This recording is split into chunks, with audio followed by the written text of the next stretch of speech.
Bir kosokini 50 ming so'mdan sotib olishga uyalmaysizmi? Keling, men sizga butun oila a'zolaringizga yetadigan cheescake tayyorlash o'rgataman. 200 gram elangan un, 100 gram shakar upasi, 10 gram razrixlitel yaxshilab aralashtirib, 100 gram sariyog' yoki margarin qo'shib, urvoq hosil qilamiz.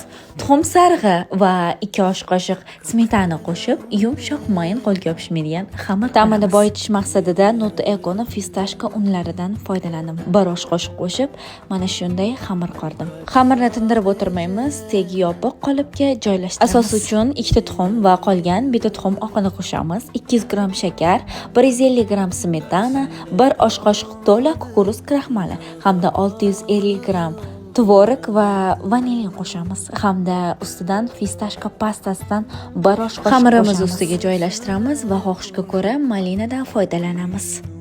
150-160 gradusda 45-50 daqiqada tayyor bo'ladi.